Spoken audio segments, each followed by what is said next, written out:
A tech company stole our voices, made clones of them as AI clones, and sold them possibly hundreds of thousands of times. This is Paul and Linnea, voiceover actors based in New York City. Last summer, they were in the car listening to a podcast about the Hollywood writer's strike and how it might affect VO artists like them when something strange happened. This specific episode, the host was going to interview an AI entity about the potential harm that AI will have on the entertainment industry. And he is interviewing my voice. Good morning. Is it okay with you if I call you Poe? Absolutely. Billy, feel free to call me Poe. As a generative AI technology... How disturbing and terrifying that moment was is hard to articulate. I spent 6 hours on the internet that night, searching as many text-to-speech products that I could find and listening to all of the voices that they offered until I stumbled upon Lovo. Lovo are this company, a Berkeley-based text-to-speech platform. Just type what you want to hear. And one of dozens of synthetic voices like this one. Or maybe this one. Or this one will read it back in a matter of seconds. But once she started poking around the company's site, Linnea said she found an AI voice that sounded just like Paul. I mean, I was stunned. I couldn't believe it. And out of pure curiosity, I just started listening to the other voices, thinking maybe I'll recognize someone I know, a colleague from the voiceover world. And that's when I stumbled upon my voice. So in May, Paul and Linnea filed a class action lawsuit against Lovo, saying the company illegally stole their voices and identities without permission or proper compensation. The company has not yet filed a response. So how did this even happen?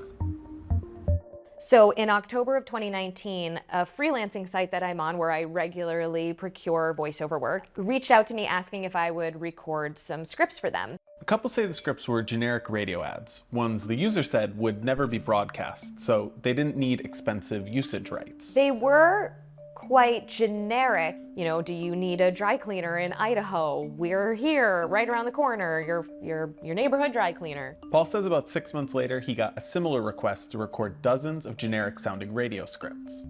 In messages the couple shared with the BBC, you can see the user appears to say the audio will be used for research into speech synthesis. Paul follows up to clarify whether the audio will be used for anything other than their specific research. In the next message, the user then appears to confirm the audio will not be used for anything else.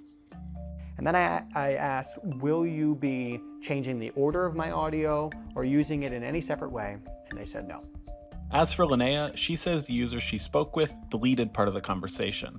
But in the communications that remain, it appears the user presents the scripts as test radio ads, ones that will not be disclosed externally. The couple said there was no formal contract, just these messages they've shared with us. We can't, however, verify if these are the complete conversations. In both cases, though, the couple recorded the audio, sent the files, and moved on. We only need a person to read 50 sentences, and I believe that's something an average Joe could do. The voice you're hearing is Tom Lee, co-founder of Lovo, speaking on a business podcast about how their voice cloning technology works. We can capture the tone, the character, the style, the phonemes, and how you even, if you have an accent, we can even capture that as well.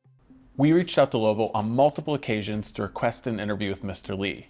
We also asked for any correspondence or conversations they may have with Paul and Linnea. They did not respond to any of our messages. So what's going on in the voice actor cases are a field of law known as rights of publicity. The thing that's being copied is not a piece of copyrighted work, but a piece of someone's personality, right? And so then we get these personality rights or rights of publicity where the allegation is not you copied my song or you copied my drawing, but rather you copied my voice. Professor Garcia also says the licenses the couple granted the user who contacted them may have also been violated. Licenses are permission for a very specific and narrow use, right?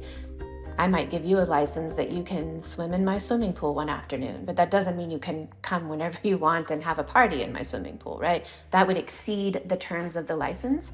And I think that would be the argument for these voice actors here. The voices have since been removed from the company's website, but an ad still exists online where Paul's supposed voice clone can be heard. So I sat down with the couple to take a listen myself. Introducing Jenny by Lovo. Artificial intelligence that makes it fast and easy to create voiceovers for marketing, e-learning, documentaries, animations, games, audiobooks, and more. Introducing Jenny by Lovo, artificial intelligence that makes it fast and easy to create voiceovers for marketing, e-learning, documentaries, animations, games, audiobooks, and more. When we all thought of AI in the future, we thought AI is going to be folding our laundry and making us dinner. We didn't think AI is going to replace human beings' creative endeavors. This case is just one of many being brought against AI companies by artists who don't want to lose control over their work and livelihoods, and more are likely to come. We really have no other choice but to stand up and give our energy to this, because when companies develop technology that way, it's not innovation anymore, it's just exploitation.